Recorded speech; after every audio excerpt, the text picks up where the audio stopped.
विश्ववंदनीय विश्वशांतीदूत प्रज्ञाशील समाधीचे उद्गाता महान करुणावान करुणेचा सागर तथागत सम्यक संबुद्ध तथागतांचा पावन पवित्र सद्धम्म, त्या सद्धम्माचा सातत्याने प्रचार आणि प्रसार करणारा सदापूजनीय भिक्खू संघ, बुद्ध धर्म आणि संघ या महान त्रिरत्नाचे आम्हा सर्वांना माहिती करून देणारे आम्हा सर्वांचा आधारस्तंभ, भारतीय घटनेचे शिल्पकार बोधिसत्व गुणवेतन डॉक्टर बाबासाहेब आंबेडकर यांच्या धम्मक्रांतीमध्ये शेवटच्या श्वासापर्यंत समर्पित राहतो. आज या मंगलमय प्रसंगी या वर्षावासाच्या पवित्र अशा कालखंडामध्ये सम्राट अशोक ध्यान केंद्र जिजाऊ नगर या ठिकाणी आपण श्रद्धा संपन्न उपासिकांच्या वतीने बोधिसत्व लिखित बुद्ध आणि त्यांचा धम्म या ग्रंथाचं सातत्याने आपण वाचन चिंतन मनन करत असता. या निमित्ताने उपस्थित सर्व उपासिका, त्याचप्रमाणे सातत्याने प्युरिटी ऑफ माइंड या यूट्यूब चॅनलच्या द्वारा धम्मदेशना श्रवण करून आपल्या जीवनामध्ये अनंत आणि असीम असं पुण्य संपादन करणारे सर्व श्रद्धा संपन्न उपासक उपासिका, आपणा सर्वांच्या प्रती अनंत अनंत मंगलकामना मंगलमंत्री भावना व्यक्त करतो व तुम्हा सर्वांच्या हितासाठी सुखासाठी आणि कल्याणासाठी तथागतांच्या श्रेष्ठ धर्मदेशनेला प्रारंभ करतो. आपण सर्वांनी शांत चित्ताने एकाग्र चित्ताने तथागतांच्या श्रेष्ठ धर्मदेशनेला श्रवण करावे, ग्रहण करावे. सम्राट अशोक ध्यान केंद्र या ठिकाणी आपण आज 14 ऑक्टोबर आजचा दिवस आपल्यासाठी अत्यंत महत्त्वपूर्ण आहे. 67 वर्षापूर्वी बोधिसत्व गुणवेतन डॉक्टर बाबासाहेब आंबेडकरांनी आजच्या दिनी नागाच्या नागपूर भूमीमध्ये बौद्ध धर्माचा स्वतः स्वीकार केला आणि आपल्या 6 लाख अनुयायांसह बाबासाहेबांनी धम्म स्वीकारला, त्यांना दीक्षा दिली. आजचा हा दिवस तसं तर विजयादशमीच्या शुभ मुहूर्तावरती बोधिसत्व गुणवेतन डॉक्टर बाबासाहेब आंबेडकरांनी धम्मदीक्षा ग्रहण केली.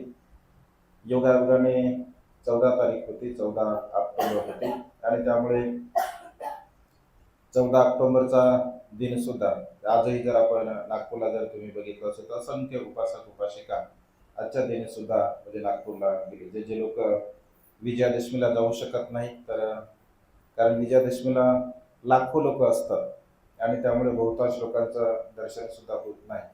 तर ज्या लोकांना वेळ असते तर ते लोक आज 14 ऑक्टोबरला सुद्धा तिथे जात असतात.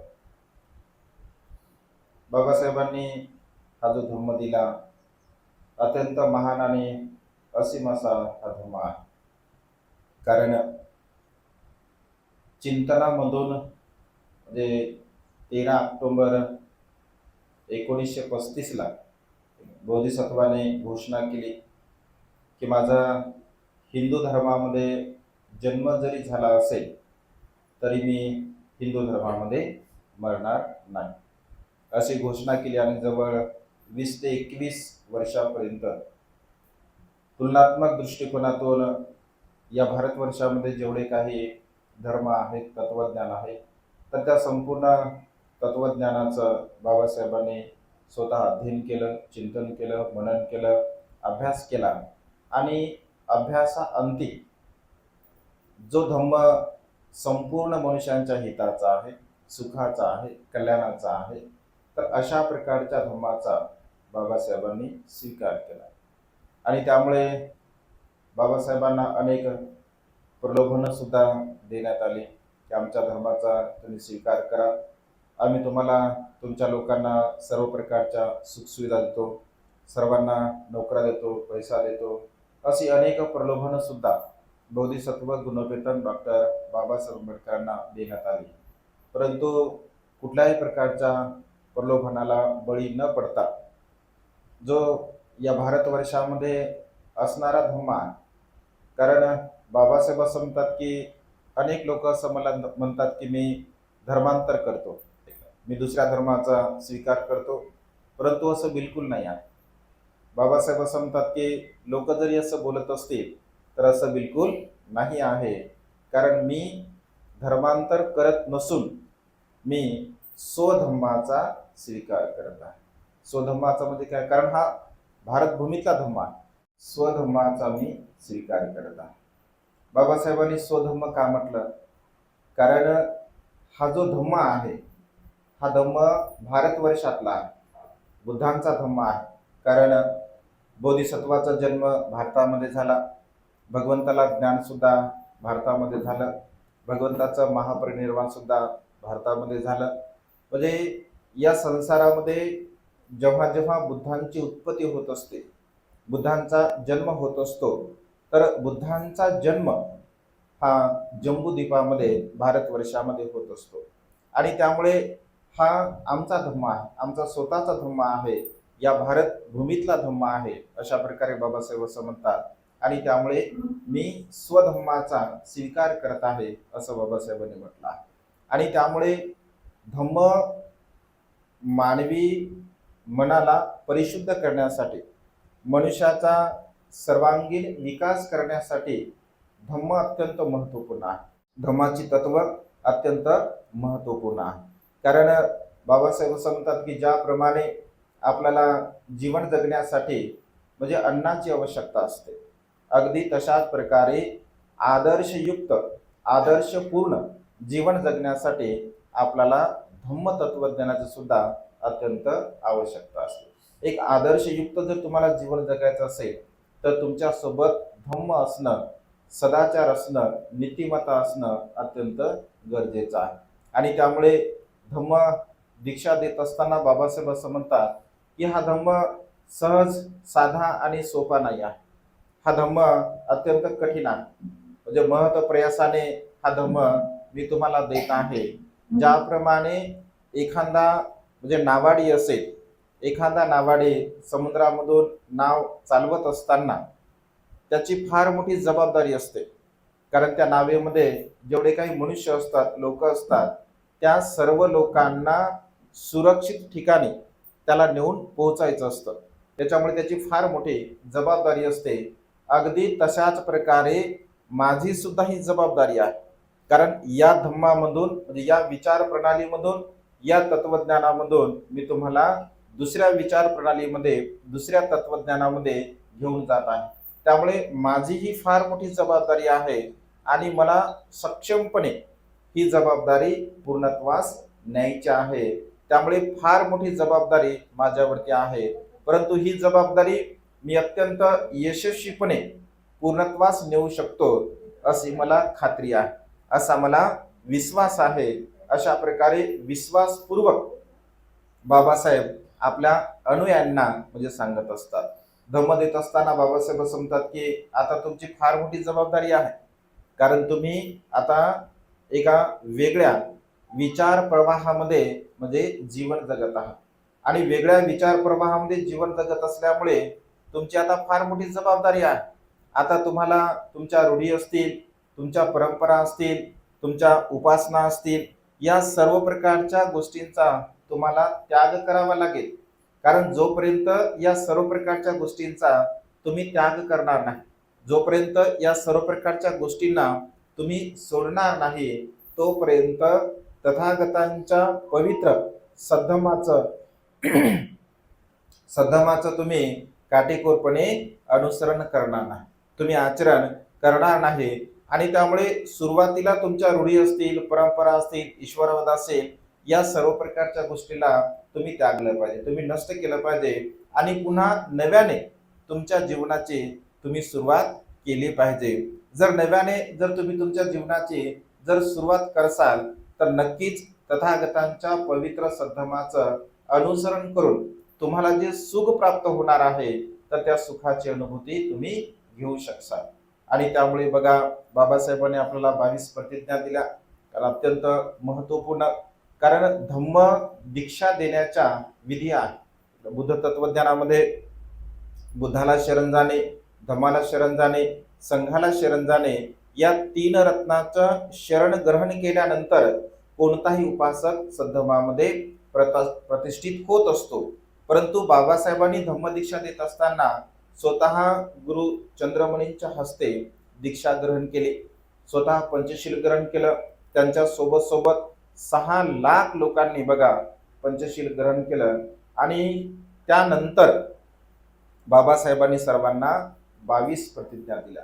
22 प्रतिज्ञा यासाठी की असंख्य लोक रूढीमध्ये होते, परंपरेमध्ये, ईश्वरवादामध्ये, आत्मा परमात्मा देव देवता या सर्व प्रकारच्या गोष्टीमध्ये गुरफटलेले होते.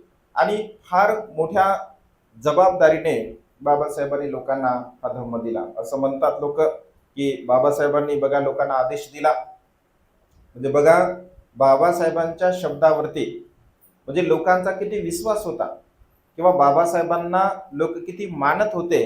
म्हणजे एका शब्दावरती साहित्यामध्ये आपण जेव्हा वाचतो, बाबासाहेब असं म्हणाले की धम्मदीक्षा ज्यांना ज्यांना घ्यायची असेल त्यांनी त्यांनी पांढऱ्या शुभ्र वस्त्रामध्ये नागपूरला यायचं आहे. अगदी 4-5 दिवसापासून बाबासाहेब नागपूरमध्येच होते आणि त्यामुळे असंख्य लोक अगोदरच नागपूरमध्ये येत होते. असं म्हटलं जातं की बाबासाहेब जेव्हा म्हणाले की पांढऱ्या शुभ्र वस्त्रामध्ये तुम्हाला धम्माचा स्वीकार करायचा आहे, तर त्या नागपूर शहरामध्ये किंवा नागपूर शहराच्या आजूबाजूच्या शहरामध्ये सुद्धा एकाही दुकानामध्ये पांढरे वस्त्र शिल्लक राहिले नव्हते असं म्हटलं आहे. बघा ज्या लोकांना खायला मिळत नव्हतं, ज्या लोकांची परिस्थिती एवढी म्हणजे हालाकीची होती, अशाही लोकांनी बाबासाहेबांच्या शब्दाला मान देऊन सन्मान देऊन बघा पांढरे वस्त्र संपूर्ण खरेदी केले होते. आणि जेव्हा मग कपडाच मिळू लागला नाही लोकांना, कारण समिती होती, जे जे पांढरे वस्त्र प्रदान करणारे लोक आहेत तर त्यांना आतमध्ये एंट्री दिल्या जात होती. ज्यांच्या अंगावरती वस्त्र नव्हते तर त्यांना काही एंट्री दिले जात नव्हते. पण जेव्हा ही गोष्ट कार्यकर्त्यांनी बाबासाहेबांना सांगितली तर तेव्हा बाबासाहेब असं म्हणाले की सर्वांना येऊ द्या, ज्यांच्याकडे पांढरं वस्त्र असतील त्यांनाही येऊ द्या आणि ज्यांच्याकडे पांढरं वस्त्र नसतील त्यांना सुद्धा येऊ द्या. म्हणजे अशा प्रकारे बघा 6 लाख लोक बाबासाहेबांच्या एका शब्दावरती नागपूर या भूमीमध्ये म्हणजे जमले होते. आजच्या या 14 ऑक्टोबरच्या दिनी म्हणजे 13 ऑक्टोबरला बाबासाहेब श्याम हॉटेलमध्ये परितदेशना करतात, परित्राण पाठ करतात भिक्षू संघाच्या हस्ते. आणि भिक्खू संघाच्या हस्ते असताना म्हणजे बाबासाहेब प्रॅक्टिकली धम्माचं अनुसरण करत होते. जेव्हा बाबासाहेबांचे सहकारी बाबासाहेबांना असं म्हणतात की बाबासाहेब आता संध्याकाळच्या अल्पाहारासाठी तुम्ही काही घेणार आहात का, तर तेव्हा बाबासाहेब असं म्हणतात की आता मी संध्याकाळी काहीही घेणार नाही. का घेणार नाही, तर आज माझं उपोषणशील आहे. बाबासाहेब असं म्हणतात आज माझं उपोषणशील आहे आणि माझं उपोषणशील असल्यामुळे आज मी काहीही घेणार नाही आहे. म्हणजे काटेकोरपणे बाबासाहेब धम्माला फॉलो करत होते, धम्माचं आचरण धम्माचं अनुसरण करत होते. आणि धम्माचं अनुसरण करत असल्यामुळे आपण ज्या सुखाचा अनुभव घेतोय, कारण बाबासाहेब स्पष्टपणे असं म्हणतात की माझं उर्वरित आयुष्य मी बुद्ध तत्वज्ञानाचा प्रचार आणि प्रसार करण्यासाठी म्हणजे घालवणार आहे. कारण आता मी राजकारणामधून जेव्हा धर्मकारणाकडे आलो तर मला असं वाटते की मी वाळवंटामधून हिरवळीकडे आलो, असे बाबासाहेबांचे बघा शब्द आहे. म्हणजे जे काही सामाजिक चळवळ आहे किंवा राजकीय चळवळ आहे याला वाळवंट बाबासाहेबांनी म्हटलं, परंतु धम्माला हिरवळ असं म्हटलं आहे. म्हणजे धम्माच्या सानिध्यामध्ये येणारा मनुष्य, धम्माच्या सानिध्यामध्ये जीवन जगणारा मनुष्य, धम्म तत्वज्ञानाला समजून घेणारा मनुष्य आपल्या जीवनामध्ये एक सुखाच्या अवस्थेला, शांतीच्या अवस्थेला म्हणजे प्राप्त होत असतो. आणि त्यामुळे भगवंत बाबासाहेबांनी धम्माला हिरवळ अशा प्रकारचं म्हटलं आहे. आणि त्यामुळे बाबासाहेबांनी हा जो धम्म आपल्याला दिलेला आहे तर या धम्माचं अनुसरण करणे, या धम्माचं आचरण करणे, या धम्माला जाणणे, समजून घेणे, चिंतन मनन करणे आपल्या जीवनाची एक नैतिक अशी जबाबदारी आहे. कारण बाबासाहेबांनी फार प्रयासाने बघा हा धम्म आपल्याला दिलेला आहे. धम्म देत असताना बाबासाहेब असं म्हणतात की बघा मी महत प्रयासाने हा धम्म इथपर्यंत आणलेला आहे. हा धम्माचा रथ मी खूप कठीण परिश्रमाने मला अनेक लोकांनी विरोध केला, अनेक संकटांना मी सामोर गेलो, अनेक प्रकारचे दुःख मी भोगले आणि माझ्या जीवनामध्ये माझ्या स्वतःच्या वैयक्तिक दुःखाला म्हणजे सुखाला मी पूर्णपणे त्यागलं, नष्ट केलं आणि हा धम्माचा रथ इथपर्यंत मी आणलेला आहे. जर तुम्हाला हा धम्माचा रथ जर समोर नेता येत नसेल तर तुम्ही नेऊ नका. किमान या धम्मरथाला तुम्ही पाठीमागे तरी खेचू नका. अशा प्रकारे म्हणजे बाबासाहेबांचं वक्तव्य आहे आणि त्यामुळे धम्म आचरण हे आपल्या जीवनामध्ये अत्यंत महत्वपूर्ण आहे. बाबासाहेबांना एका पत्रकाराने प्रश्न केला होता की डॉक्टर बी आर आंबेडकर, तुम्ही आता नव्याने बौद्ध धर्माचा स्वीकार करत आहात. मग नव्याने तुम्ही बौद्ध धर्माचा स्वीकार करत आहात तर जसं की मुस्लिम बांधव आहेत म्हणजे त्यांच्या पेहरावावरून सहज ओळखू येतात की हे मुस्लिम बांधव आहेत. शीख बांधव आहेत तर त्यांच्या पेहराव्यावरून सहज ते ओळखू येतात. हिंदू बांधव त्यांच्या पेहराव्यावरून, जैन असतील, हे सर्व लोक आपापल्या म्हणजे पेहरावा जो आहे, एक पोशाख आहे, या पोशाखावरून ते सहजपणे आपण ओळखू शकतो की या जातीचे, या धर्माचे आहे. मग आता तुम्ही नव्याने जो बौद्ध धर्म स्वीकारत आहात तर मग बौद्ध लोक कोण आहेत हे कसं ओळखायचं आहे? बौद्ध लोकांची आयडेंटिफाय कशी करायची आहे? कसं ओळखायचं बौद्ध लोकांना? की काय लिहिलं का कपाळावर की हा बौद्ध आहे म्हणून? कसं ओळखायचं? म्हणून बाबासाहेब काय म्हणतात, तुम्ही असं समजून घ्या, ज्यांच्या बोलण्यामध्ये, ज्यांच्या वागण्यामध्ये, ज्यांच्या राहणीमानामध्ये जर तुम्हाला परिशुद्धता जर आढळून येत असेल तर तुम्ही समजावं की हा बौद्ध व्यक्ती आहे. म्हणजे चालण्यामध्ये, बोलण्यामध्ये, वागण्यामध्ये. कारण बुद्धाचा विचार हा मनुष्याचा सर्वांगीण विकास करण्यासाठी म्हणजे सहाय्यक ठरत असतो. कारण बाबासाहेब असं म्हणतात की माझं मन मजबूत आहे, मला नैतिक बल प्राप्त झाला आहे. तुमचं मन मजबूत व्हावं, तुम्हाला नैतिक बल प्राप्त व्हावं म्हणून बुद्धाचा सद्धम्म मी तुम्हाला देत आहे. तुम्ही या धम्माचं जर अनुसरण केलं, आचरण केलं तर भांडवलशाहीच्या विरोधामध्ये तुम्हाला संघर्ष करण्यासाठी एक आत्मिक शक्ती, आत्मिक बल तुमच्यामध्ये असणं अत्यंत गरजेचं आहे. आणि बुद्ध तत्वज्ञानाचा संस्कार जर तुम्ही जोपासला तर एक आध्यात्मिक बल तुम्हाला प्राप्त होऊ शकते आणि त्यामुळे तुम्ही तुमच्या मुलाबाळांना सुद्धा हा धम्माचा योग्य प्रकारे संस्कार दिला पाहिजे. जर तुम्ही तुमच्या मुलाबाळांना हा बुद्धाचा संस्कार जर दिला आणि त्या संस्काराला अनुसरून जर तुमचे मुलबाळ जीवन जगू लागले, ते जेव्हा मोठे होतील, जेव्हा ते बुद्ध तत्वज्ञानाला समजून घेतील, जाणतील आणि तेव्हा त्यांना जेव्हा समजेल की बुद्धाचा विचार किती महान आहे, तेव्हा तुमचे मुलं बाळ बघा तुम्हाला शुभेच्छा देतील, तुमचे बाळ तुमचे धन्यवाद मानतील. ते असा विचार केला की अरे बघा माझे माता पिता किती शीलवान आहे, किती गुणवान आहे, किती सदाचारी आहेत, त्यांनी पवित्र धम्म हा आम्हाला दिलेला आहे. पण जर समजून घ्या, तुम्ही तुमच्या मुलाबाळांना जर धम्माचा संस्कार दिला नाही, तुम्ही जर तुमच्या मुलाबाळांना धम्माचे चांगले संस्कार दिले नाही आणि जेव्हा केव्हा त्यांना बुद्ध तत्वज्ञान समजेल तर तेव्हा ते तुम्हाला दोष देते. ते असं म्हणतील की एवढा पवित्र सद्धम्म असताना सुद्धा आमच्या माता पित्यांनी आम्हाला हा संस्कार दिला नाही, तर आमच्या जीवनाची आतापर्यंत जी काही अधोगती झाली असेल, या सर्व अधोगतीला जर जबाबदार कोण असेल तर ते माझे माता पिता असतील. कारण त्यांनी आम्हाला हा धम्माचा संस्कार दिला नाही आणि त्यामुळे संस्कार आपल्या जीवनामध्ये अत्यंत महत्वपूर्ण आहे. म्हणून तर बाबासाहेब असं म्हणतात की नव्याने ज्यांनी बौद्ध धर्म स्वीकारला आहे त्यांना आपली उपासना म्हणून, त्यांना आपली प्रार्थना म्हणून, त्यांना आपल्या जीवनामध्ये संस्कारिक पिढी निर्माण करायची आहे. म्हणून किमान दर रविवारी का होईना आपण बुद्ध विहारामध्ये गेलं पाहिजे. कसं गेलं पाहिजे? पांढरे घाला का कोणते घाला, पण गेलं कसं? आपल्या मुला बाळासह, आपल्या बाबासाहेब काय म्हणतात, आपल्या मुला बाळासह आपण विहारामध्ये गेलं पाहिजे. आपले मुलं कुठं राहतात? आपले मुलं कुठं राहतात? आपले मुलं कोणीकडे राहतात ते माहित नाही, आपल्या मुली कोणीकडे राहतात ते माहित नाही.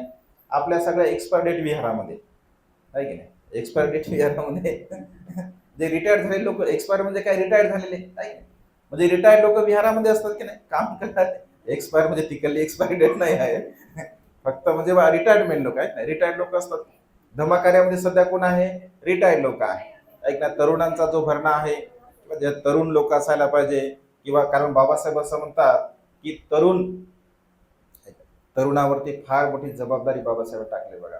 बाबासाहेब असं म्हणतात की तुमच्यामध्ये उमेद आहे, तुमच्यामध्ये शक्ती आहे, तुमच्यामध्ये बल आहे, तर तुमच्या या बलाचा, या शक्तीचा तुम्ही धम्म कार्यासाठी उपयोग केला पाहिजे. त्यामुळे आपल्या मुलाबाळासह आपण विहारामध्ये म्हणजे गेलं पाहिजे. कारण बघा, मनुष्याच्या जीवनामध्ये संस्कारित पिढी निर्माण होणं अत्यंत गरजेचं आहे. आज घडीला बघा, मातापित्यांचा सन्मान करणारी लोक फार कमी म्हणजे मुलं बाळ आपल्याला पाहायला मिळतात. घरामध्ये वाद असेल, विवाद असेल, भांडण असेल, तंटा असेल, कारण आपण त्यांना तशा प्रकारचे संस्कार देत नाही. भगवंताने 2600 वर्षापूर्वी सांगितलं, माता पितु पठानं पुत्र दारस संग अनाकुलाच कमंता एतं मंगलमुत्तम. माते पित्यांची सेवा करणे हे उत्तम मंगल आहे. मग आपले मुलं बाळ माते पित्याची सेवा कधी करतील? कधी करतील? जेव्हा त्यांना आपण माता पित्यांचं जे महत्व आहे, म्हणजे धम्म संस्काराचं महत्व आहे, हे धम्म संस्काराचं महत्व जर आपण त्यांना देऊ तर त्यांना त्यांचं महत्व कळेल. त्यांच्यावरती संस्कार जर आपण तसे टाकले तर त्यांना महत्व कळेल. पण आपण जर त्यांच्यावरती तसे संस्कारच नाही टाकले तर त्यांना कसं काय समजणार की सेवा करणे किती पुण्यकर्म आहे, सेवा करणे किती कुशल कर्म आहे. म्हणजे सेवा भाव हा आपल्या जीवनामध्ये अत्यंत महत्वपूर्ण आहे. जर तुम्ही तसे संस्कार जर दिले, म्हणजे आपण आपल्या मुलांना शिकवतो, उच्च शिक्षण देतो, शिक्षण दिलंच पाहिजे. कारण आपल्या जीवनाची उन्नती जर आपल्याला करून घ्यायची असेल, दोन गोष्टी आपल्या मुलांना आपण दिल्या पाहिजे. मी सातत्याने देशनेमध्ये सांगत असतो की दोन संस्कार आपण आपल्या मुलांना खूप चांगले दिले पाहिजे. एक पहिला संस्कार शिक्षणाचा आपण आपल्या लेकरांना दिला पाहिजे. एकदम उच्च दर्जाचं हाय क्वालिफाईड एज्युकेशन आपण आपल्या मुलांना दिलं पाहिजे. एकदम उच्च दर्जाचं आपण त्यांना शिक्षण दिलं पाहिजे. कारण उच्च दर्जाचं शिक्षण जर तुम्ही तुमच्या मुलाबाळांना जर दिलं तर भविष्यामध्ये एक चांगल्या प्रकारचे नागरिक ते बनू शकतात. स्वतःची उपजीविका खूप चांगल्या प्रकारे ते करू शकतात. कारण शिक्षण केवळ नोकरीसाठी नसतं. बाबासाहेब असं म्हणतात की शिक्षण हे केवळ नोकरीसाठी नसते, तर शिक्षण हे मनुष्याच्या सर्वांगीण विकासाला सहाय्यक ठरत असते. मनुष्याची बौद्धिक क्षमता वाढत असते, मनुष्यांचं विचार कौशल्य वाढत असते, मनुष्य कोणासोबत कसं बोलावं, कसं राहावं, कसा व्यवहार करावा, या सर्व गोष्टींचं ज्ञान शिक्षण आपल्याला प्राप्त करून देत असते. आणि त्यामुळे शिक्षणाचा संस्कार आपण आपल्या मुलांना दिला पाहिजे. एक वेळचा प्रसंग, बाबासाहेब जेव्हा शिक्षण हे वाघणीचं दूध आहे, जो कोणी प्राशन करेल तो गुरगुरल्याशिवाय राहणार नाही, अशा प्रकारे बाबासाहेबांचे वचन आहे. एकदा एक सभा असते आणि एका सभेमध्ये एक सदग्रस्त बाबासाहेबांचं भाषण ऐकण्यासाठी जात असतो. तसं बाबासाहेबांनी 3 वचन म्हटले आहे, शिका, चेतवा आणि पेटवा. जसं आपण असं म्हणतो, शिका, संघटित व्हा आणि संघर्ष करा. खरं तर ते शिका, संघटित व्हा आणि संघर्ष करा असं नाही आहे. शिकवा, चेतवा आणि पेटवा, म्हणजे अशा प्रकारचं ते वाक्य आहे. पण शिका, संघटित व्हा आणि संघर्ष करा ही गोष्ट सुद्धा त्यामध्ये आपण घेऊ शकतो. तर शिक्षण महत्वाचं आहे. मग पती पत्नींमध्ये ठरत असते, सत्य घटना आहे. दिवसभर, कारण पूर्वी बघा गरिबी होती, दिवसभर जर काम केलं असेल, कष्ट केले असतील तर संध्याकाळी खायला मिळत असे. आणि दोघेही पती पत्नी म्हणजे कार्य करण्यासाठी, काम करण्यासाठी जात असतात. परंतु बाबासाहेबांची सभा असते हे त्यांना समजते. आणि बाबासाहेबांची सभा आहे तर मग दोघं तर सभेला जाऊ शकत नाहीत. मग पती पत्नी असा विचार करतात की कोण सभेला जाईल, तू जाते का, मी जातो सभेला. तर पत्नी आपली भोळी असते, ती म्हणते की तुम्ही सभेला जा, मी कामाला जाते. परंतु एक गोष्ट मात्र, तुम्ही जर सभेला जात असाल तर बाबासाहेब काय सांगतात हे मात्र तुम्ही मला घरी येऊन सांगायचं आहे. एवढ्या अटीवरती तुम्ही सभेला जा, मी मात्र कामाला जातोय. तर तो सभेला जातो. बाबासाहेबांचं भाषण 1-1.5 तासापर्यंत अत्यंत सुंदर असं बाबासाहेब भाषण करतात. अडाणी मनुष्य काय समजणार आहे. ऐकताना खूप छान वाटलं त्याला सर्व काही गोष्टी, आणि ऐकलं त्याने. आणि ऐकल्यानंतर घरी आला, पत्नीने विचारलं कशी झाली सभा, तर तो म्हणतो खूप छान सभा झाली, बाबासाहेबांनी खूप चांगलं भाषण केलं. आणि मग ती म्हणते, कारण ठरलं होतं त्यांचं की बाबासाहेब काय सांगतील ते मला सुद्धा सांगायचं. पण आता तो अडाणी बिचारा, त्याला काही लक्षामध्ये राहते, त्याला काही लक्षामध्ये राहिलं नाही. आपल्यासारखं खूप चांगलं झालं, है का नाही? खूपच चांगलं झालं, खूपच चांगले बोलले, पण नेमकं काय बोलले ते काही माहित नाही, पण चांगलं मात्र झालं असं होते. तर ते म्हणे खूपच चांगलं झालं म्हणे, सत्य घटना आहे. आणि त्याला काय आठवत नाही, तो आपल्या जोर देतो बा नेमकं काय आठवायला पाहिजे, जोर देतो, पण त्याला काय आठवत नाही. तो म्हणतो मला काय आठवत नाही, मला माफ कर, पण एक शब्द मला आठवतो, एक शब्द मला आठवतो. काय आठवतो? तर बाबासाहेब असं म्हणाले की तुम्ही उपाशी पोटी राहा, पण तुमच्या मुलांना तुम्ही शिकवा. हे शब्द मात्र मला आठवला. आणि आपण सुद्धा आपल्या मुलांना म्हणजे शिकवलं पाहिजे अशा प्रकारे, म्हणजे शिकवा हा एक शब्द आपल्या लोकांनी आपल्या लक्षामध्ये घेतला बघा, मनामध्ये धारण केला. आणि हजारो लोक आज आपल्यामध्ये, लाखो लोक उच्च पदस्थ शिक्षणावरती म्हणजे शिक्षण ग्रहण केलं आहे, उच्च पदावरती विराजमान झाले आहे, शिकले आहे. बाबासाहेब पुन्हा म्हणतात शिका, संघर्ष करा. संघर्ष करा म्हणजे काय, भांडणं करा नाही आपल्यामध्ये नाही, एक ना संघर्षाची व्याख्या भांडणं करणं नाही आहे. संघर्ष करा म्हणजे काय, तर संघर्ष करा म्हणजे ज्या काही महत्वपूर्ण जागा आहेत, माऱ्याच्या जागा आपण काबीज केल्या पाहिजे, असं बाबासाहेबांनी असं म्हटलं आहे.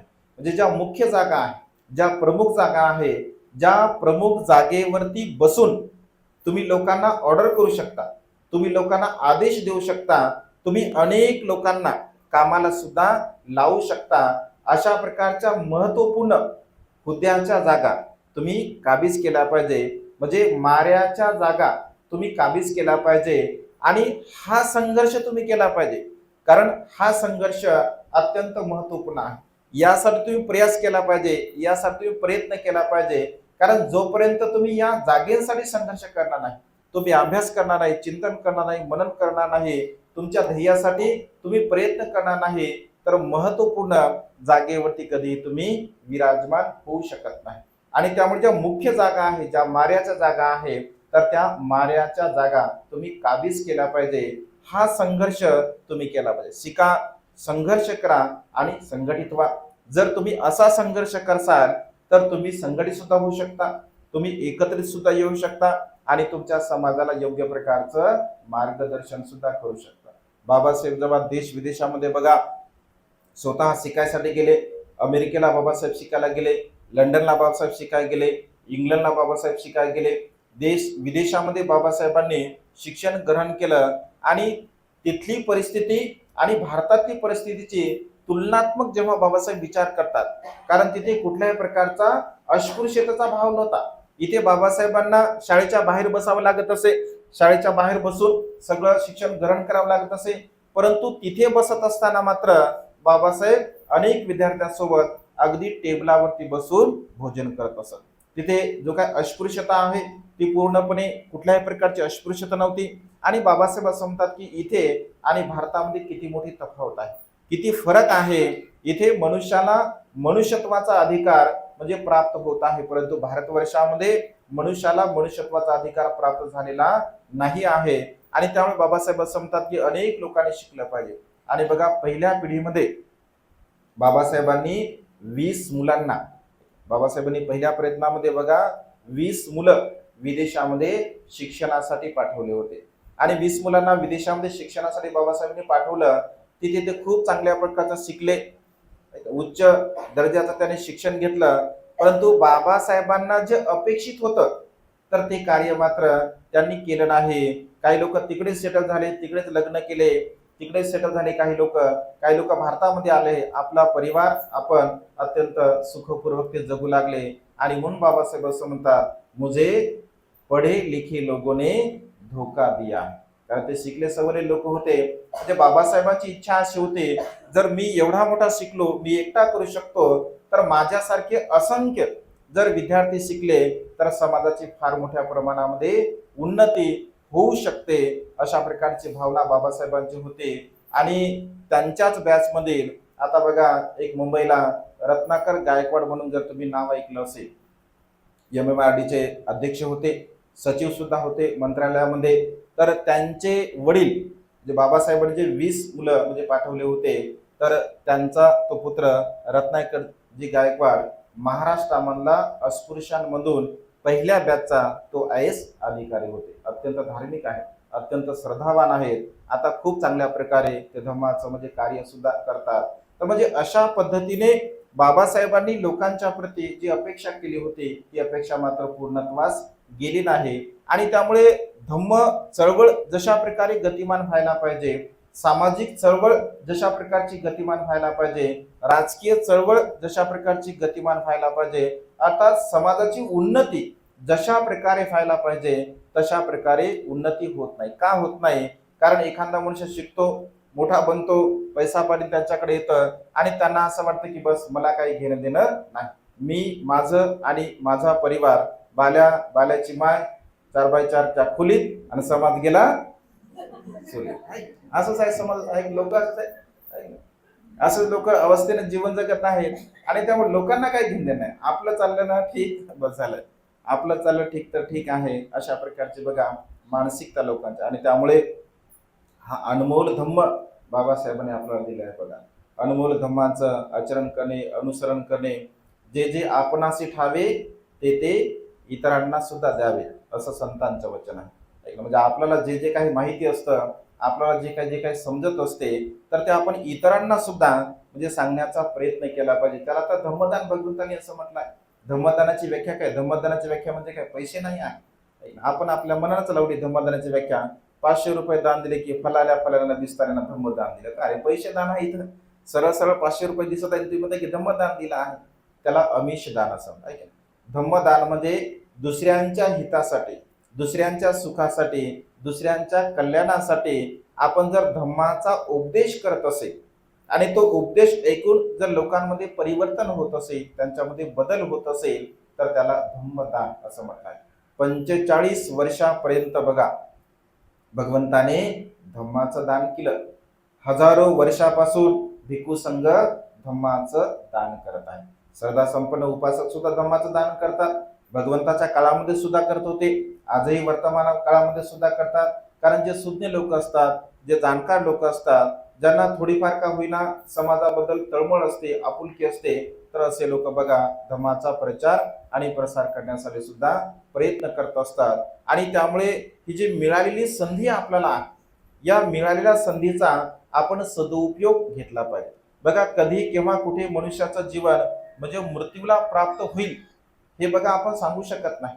जीवन फार क्षणभंगूर आहे मनुष्याचं, आणि जीवन क्षणभंगूर असल्या कारणाने मिळालेल्या आयुष्यामध्ये मिळालेल्या संधीचा आपण योग्य प्रकारचा सदुपयोग घेतला पाहिजे. योग्य प्रकारचा जर आपण सदुपयोग नाही घेतला तर बघा मग आपल्याला पश्चाताप करण्याची वेळ येत असते. आणि वेळ जर निघून गेली आणि नंतर जर आपण कितीही पश्चाताप केला तर काहीही उपयोग होत नाही. आणि म्हणून तुम्हाला एक छोटंसं उदाहरण सांगतो. हे 5वा कार्यक्रम आहे. 5 त्याच्यामुळे कार्यक्रम सगळा बिघडून गेला आहे.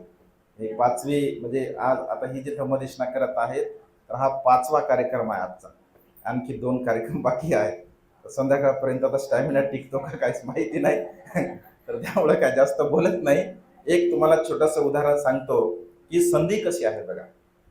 एकदा जर संधी आपली हुकली, पुन्हा जर आपण विचार केला ती संधी मला आली पाहिजे, ती मात्र पुन्हा संधी येत नाही. मन आहे की नाही, किस्मत दरवाजा एक ही बार खटखटाती है, बार बार नाही खटखटत आहे की नाही.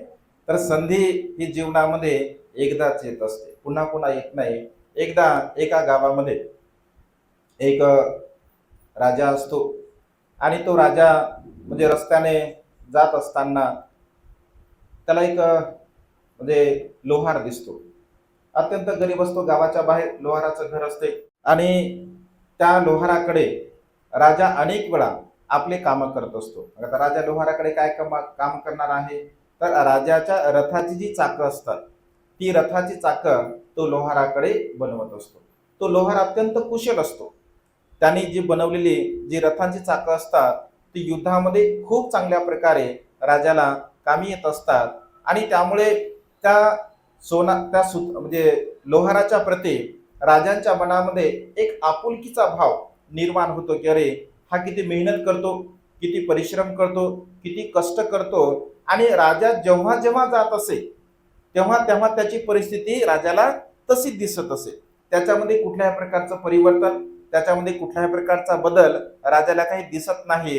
आणि राजाला असं वाटतं की हा किती मेहनत करतो, किती परिश्रम करतो, स्वतः तर मेहनत करतो, त्याची मुलं सुद्धा मेहनत करतात, त्याची पत्नी सुद्धा मेहनत करतात, म्हणजे एवढे लोक मेहनत करून सुद्धा याची झोपडी काही बदलत नाही. हा अशाच प्रकारचं जीवन जगतो आणि राजाला दया येते. आता राजा राजा असतो, राजाच्या मनामध्ये कधी काय होते, राजा बोलेंदल हाले, राजाच्या मनामध्ये कधी काय ते सांगता येत नाही.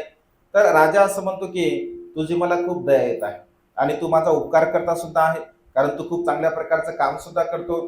तर एक राजाकडे चंदनाची बाग असते. तर ती चंदनाची बाग राजा त्या सुताराला, लोहाराला दान देऊन टाकतो. तो म्हणतो हे बघ, ही चंदनाची बाग आहे आणि ही चंदनाची बाग मी तुला भेट म्हणून माझ्याकडून देत आहे, कारण तू खूप माझा उपकार करता आहे. तुझी मला रथाची चाकं बनवून दिली आहे, त्यामुळे मी अनेक प्रकारची युद्ध जिंकलेली आहे आणि अनेक अनेक युद्ध जिंकल्यामुळे मला तुझ्याबद्दल खूप कृतज्ञ भाव वाटतो आहे आणि त्यामुळे ही चंदनाची बाग मी तुला देत आहे. तर राजा चंदनाची बाग देऊन जातो आणि तो म्हणतो की आता तुला तुझी उन्नती करण्याची एक चांगल्या प्रकारची संधी आहे. जर तू तुझी उन्नती साधण्याचा प्रयत्न केला तर नक्कीच तुला, म्हणजे तुझी ही जी पिढी आहे, म्हणजे ही पिढी तर बदलेलच, परंतु येणाऱ्या तुझ्या 7 पिढ्या सुद्धा बदलू शकतात. आणि राजा निघून जात असतो. काही दिवसानंतर, काही महिन्यानंतर जेव्हा राजा त्या रस्त्याने जात असतो, पुन्हा त्याला आठवते, अरे आपण त्या लोहाराला चंदनाची बाग दिली होती, आता बघूया त्या झोपडीच्या ठिकाणी काय त्याने महाल वगैरे निर्माण केला का, किंवा चांगल्या प्रकारची त्याची परिस्थिती बदलली आहे का. आणि जेव्हा राजा तिथे जातो तर जैसे थे, म्हणजे जसं त्याचं असतं अगदी तशाच्या तसं राजाला दिसत असते. राजा म्हणतो की अरे मी तर तुला चंदनाची बाग दिली होती आणि चंदनाची बाग दिली तरी सुद्धा तुझ्यामध्ये काहीच परिवर्तन नाही, तुझ्यामध्ये काहीच बदल नाही. म्हणजे एवढं मोठं अनमोल मी बाग तुला दिली, तुझ्यात परिवर्तन का नाही झालं, तू बदल का नाही केला, काय केलं तू, त्या बागेचं तू काय केलं.